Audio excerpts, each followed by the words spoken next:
네, 오늘 그의 천사라 하더라 라는 제목으로 우리 함께 말씀을 나누도록 하겠습니다. 네, 우리는 흔히 초대교회, 특별히 사도행전에 나타나는 초대교회의 모습을 우리의 모델로 삼고 그들의 기도 생활과 교회 생활 등 여러 가지를 닮으려고 많은 노력들을 합니다. 실제로 분명 사도행전에 나타난 초대교회의 모습은 우리가 본받아야 하는 그런 귀한 신앙의 유산들이 많이 존재함을 우리가 알 수 있습니다. 허나 오늘은 우리 성도님들께 조금은 의외인 초대교회의 이야기를 소개해 보려고 합니다. 사도행전 12장에 나타나는 초대교회의 모습을 우리가 함께 살펴보며 오늘 우리에게 주시는 하나님의 말씀을 함께 나눠보도록 하겠습니다. 네, 오늘 본문에 나타난 이야기를 함께 살펴보도록 하겠습니다. 사도행전의 초대교회는 예수님의 부활 이후 성령을 보내주시겠다는 약속과 함께 마가의 다락방에서 성령의 임재를 구하는 그런 기도를 드린 후 성령이 그들 가운데 뜨겁게 역사하기 시작하면서 뜨거운 부흥의 역사가 시작되었습니다. 성령의 은사를 통한 다양한 은사들이 초대교회 공동체 안에서 풍성하게 넘쳐났고 병들고 아픈 자들이 예수 그리스도의 이름을 통하여 나음을 받았으며 더하여 무엇보다 예수님의 십자가 사건 이후 복음을 전하는 그 사람들이 복음을 전하는 것이 두려웠던 사람들이 모든 사람들 앞에 담대히 그 자신의 복음을 나가 선포할 수 있는 용기 있는 신앙이 무럭무럭 자라났습니다. 하지만 이러한 성장의 상황 속에서 유대교 안에 있던 전혀 새로운 가르침을 가르치는 그 예수님을 따르는 초대교회 사람들은 그들이 겪었던 성장만큼이나 또한 많은 박해를 받게 되었습니다.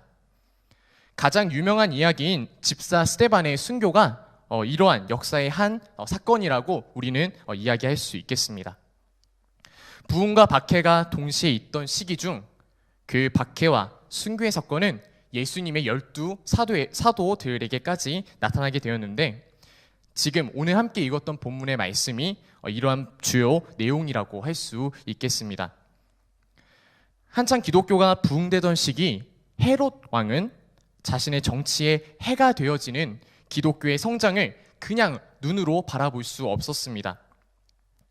그는 기독교의 부흥을 막아보고자 교회의 대표들을 몇 명 붙잡아서 기독교를 믿으면 이렇게 될 것이다 라는 그런 본보기로 교회 대표들을 잔인하게 죽이게 됩니다. 이 시기에 요한의 형제 야고보가 칼에 순교하게 됩니다. 헤롯은 이에 멈추지 않고 베드로까지 죽이기 위해서 그를 잡아 넣게 되고 그를 유대인의 명절인 유월절 이후 많은 백성들 앞에서 그를 죽이고자 계획을 합니다. 베드로가 함께 신앙생활을 했던 교회 공동체들은 이러한 슬픈 상황 속에서 가만히 있을 수는 없었습니다.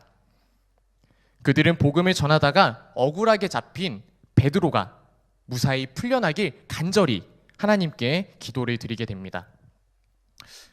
여기까지의 이야기만 보게 되면 저희가 사실 뭐가 의외인지 하나도 모를 것 같습니다. 이상할 것이 지금까지는 없기 때문이죠. 박해의 시기 기독교가 박해를 받고 기독교의 지도자인 베드로가 잡혔을 때 기도하는 공동체 아직까지는 그리 의외인 것이 없고 오히려 기도로서 이 상황을 하나님께 맡겨 드린다는 점에서 오히려 본받을 만해 보입니다. 다시 이야기로 한번 돌아보도록 하겠습니다. 베드로는 헤롯에게 잡아내려고 하는 그 전날 밤, 즉 이제 죽어야만 하는 그 위기의 순간에 닥치게 됩니다. 성령 받기 이전에 베드로였다면 예수님이 잡히시던 날밤과 같이 자신의 목숨이 위태로울 때 무서워서 덜덜 떨며 두려워했을 텐데 성령을 받고 난 이후 베드로는 너무나도 태연하게 두세 사슬에 묶이고 또 두 군인 틈에서 있는데도 불구하고 너무나도 편안하게 잠을 잤습니다. 성도 여러분, 성령을 받게 되면 어떠한 상황 속에서도 저희가 하나님께서 담대함을 허락해 주시는 줄 믿습니다. 이후에 우리가 이야기는 우리가 잘 알고 있듯이 하나님께서 베드로를 구하시는 내용을 볼 수 있습니다. 하나님께서는 베드로를 깨우시고 또한 천사를 통해 그를 인도하시어 베드로를 그 철통과 같은 보안이 있던 감옥에서 탈출하게 만드십니다. 베드로는 탈출하자마자 마가라 하는 요한의 어머니 마리아의 집, 즉 자신의 교회 공동체에게로 돌아가게 됩니다. 그리고 그곳에 도착했을 때에 그들은 함께 모여서 베드로가 옥에서 무사히 나올 수 있도록 하나님께 간절히 기도드리고 있는 그 상황에 있었습니다. 여기서 잠깐 살펴보자면요. 베드로는 여러분 무교절 기간에 잡혀 들어가 유월절 이후에 백성 앞에서 끌어내려짐을 당할 뻔하였다고 성경은 기록하고 있습니다.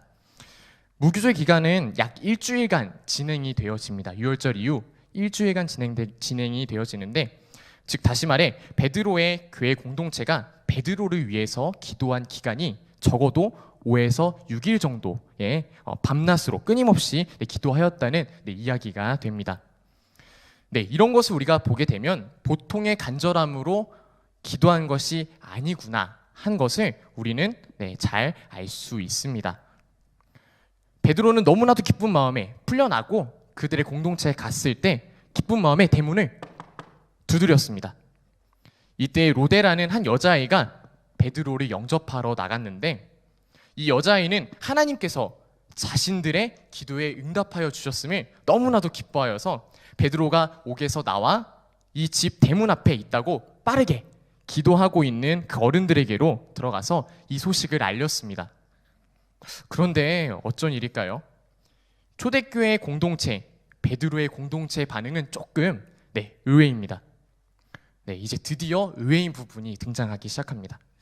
그들은 자신들의 기도에 하나님께서 응답하셨고, 또한 베드로가 자신들의 집 대문 앞에 있다는 이 여자아이의 소식에 대해 부정적인 반응을 보입니다.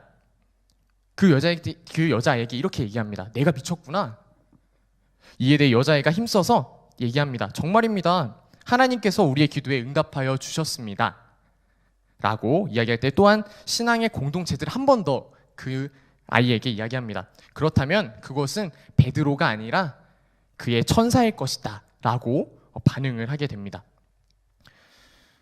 성도 여러분, 베드로가 옥에서 풀려나길 정말로 몇 날 며칠을 밤낮 없이 간절히 기도하였던 교회의 공동체들이 자신들의 기도의 응답이 이루어졌음에도 불구하고 진실로 믿지 못하는 부분, 이 부분은 사실 굉장히 모순되어 보입니다. 어쨌든 성격 급한 베드로는 이 순간 가만히 있지 않고 계속해서 문을 두드리게 되고, 결국 문을 열어줄 때까지 문을 두드린 베드로는 교회 공동체와 마주하게 되면서 이 모순된 상황을 마무리 짓게 되어집니다. 사랑하는 우리 갈릴리교회 성도 여러분, 저희는 오늘의 말씀을 통해 기도에 대한 가르침 몇 개를 함께 나눠보고자 합니다. 오늘의 이야기는 몇 가지 특이한 점이 있음을 우리는 보게 됩니다. 첫째, 신앙 공동체인 교회의 성도들은 베드로가 위험한 상황에 닥쳤을 때 함께 기도로 모입니다. 둘째, 모인 성도들은 정말로 간절히 기도했다라고 성경은 기록하고 있습니다. 하지만 셋째, 성도들은 하나님의 도우심이 필요한 상황 속에서 바로 모이고 또 열심히 기도하기는 하였지만 그 기도에 대한 응답이 왔을 때, 즉 베드로가 오는 그런 기적을 맛봤음에도 불구하고 그들은 기도의 응답에 대한 믿음을 가지지 못하고 의심하게 됩니다. 왜? 베드로의 교회 공동체 사람들은 열심히 기도하고 또한 바로 모이기는 하였지만 실제로 기도가 응답되었을 때에 왜 의심하게 되었을까요? 먼저 그들은 당연히 기도해야 한다는 귀한 신앙의 요소는 가지고 있었지만 형식적인 기도를 드렸기에 하나님의 응답에 대한 믿음을 가지지 못하고 또한 의심하게 되었습니다. 당연히 기도해야 한다는 것은 정말로 귀한 은혜입니다. 또한 이것을 기억하는 것은 정말로 귀한 은혜입니다. 우리의 모든 일에 있어서 하나님의 은혜에 도움을 구하고 또한 의지하는 인간의 유일한 표현이 바로 기도이기 때문입니다. 이러한 기도를 그리스도인이 당연히 해야 한다고 여기는 것은 그 기본이 갖추어져 있다라고도 이야기할 수 있을 것입니다. 허나 우리는 당연히 어떤 상황에서 하나님의 은혜를 기도로서 구할 때에 잊지 말아야 할 것이 있습니다. 바로 우리가 기도를 아무리 열심히 한다고 하더라도 진정한 믿음으로부터 우러나오는 진실하고 정직한 기도를 하나님 앞에 드리지 않는다면 그 기도는 아무런 소용이 없다는 것입니다. 누가복음 18장에는 바리새인과 세리의 비유가 나타납니다. 바리새인은 기도할 때 하나님 앞에 진실과 정직을 가지고서 하나님 앞에 나오지 않았습니다. 즉 형식은 있으나 어떠한 믿음도 없이 기도하러 나온 것입니다. 허나 세리의 기도는 어떠하였습니까? 하나님 앞에 진실과 정직을 가지고서 단지 그것만으로도 하나님께 상달되어지는 그런 기도를 드릴 수 있었습니다. 이와 같이 우리도 형식이 중요하다고 생각할 것이 아니라 우리 안에 있는 믿음을 생각하며 내가 진정으로 하나님께 진실하고 정직한 기도를 드리고 있는가를 우리는 점검해 봐야만 합니다. 둘째, 그들은 걱정하는 마음과는 별개로 의심하는 기도를 했기 때문에 실제 하나님이 은혜를 그들에게 베풀어 주실 때에 그것을 믿음으로 받지 못하였습니다. 사랑하는 성도 여러분, 우리는 기도할 때에 무엇보다 의심 없이 기도해야만 합니다. 야고보서 1장 6절의 말씀은 우리에게 이야기합니다. 오직 믿음으로 구하고 조금도 의심하지 말라. 의심하는 자는 마치 바람에 밀려 요동하는 바다 물결 같으니라. 우리는 예수님이 물 위를 걸으신 사건을 잘 알고 있습니다.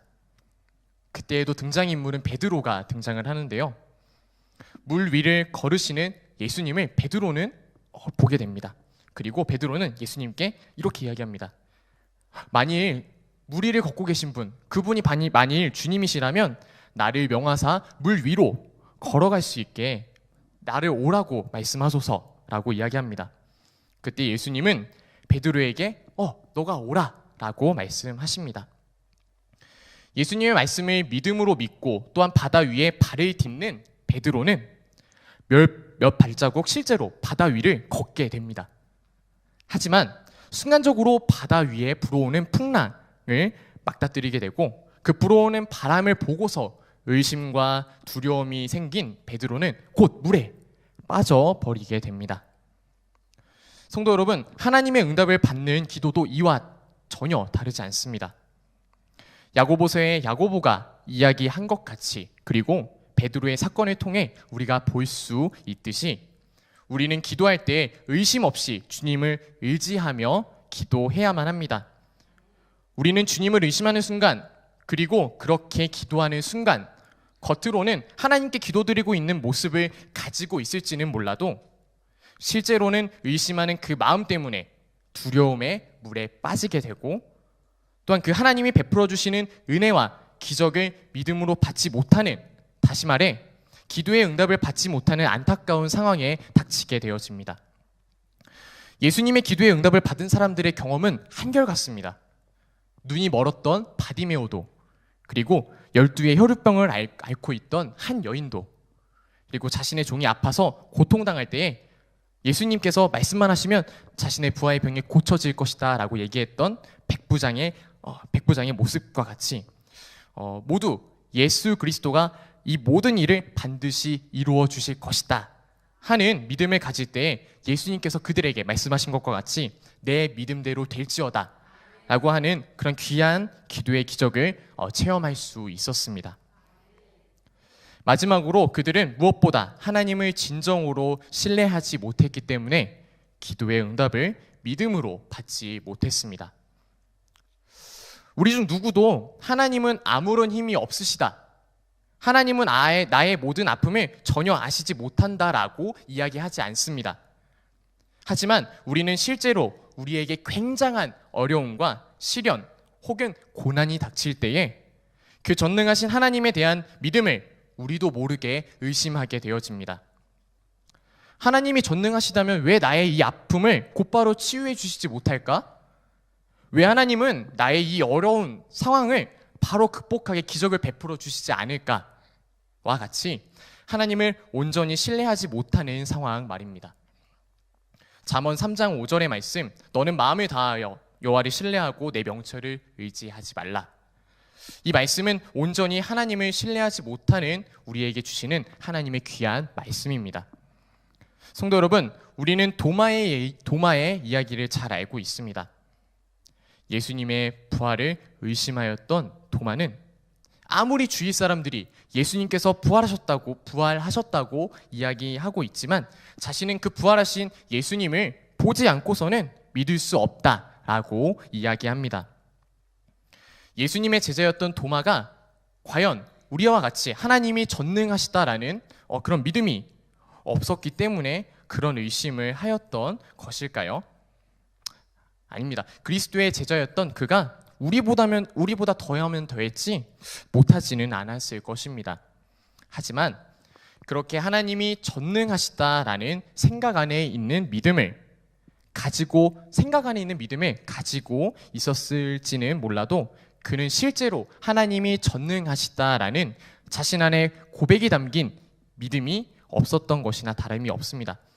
성도 여러분, 우리는 믿음을 가질 때 우리의 머리에만 머무는 믿음을 가지고서는 전능하신 하나님, 그리고 우리의 모든 필요를 아시고 채워주시는 하나님을 온전히 신뢰할 수 없습니다.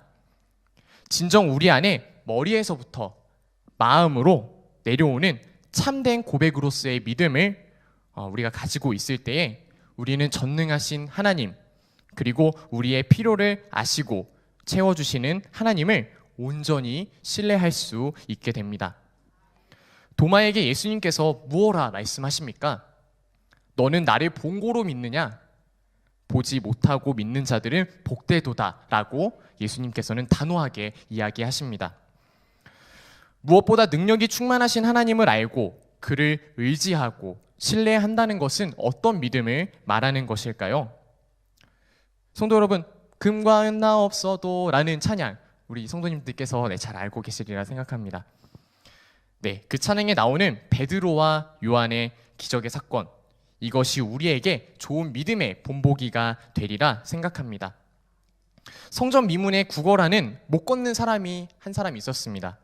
그는 평생을 성전 앞에서 구걸하는 인생을 살고 있었는데 그는 어느 날 베드로와 요한이 자신의 앞을 이렇게 지나가는 모습을 보게 됩니다. 그는 베드로와 요한에게도 자신을 도울 것을 구걸하였습니다. 이때 베드로와 요한은 그에게 우리를 보라라고 이야기합니다. 못 걷는 이는 베드로와 요한이 자신에게 무엇을 줄까 간절하게 바라봅니다. 이때 베드로는 그 걷지 못하는 이에게 이야기합니다.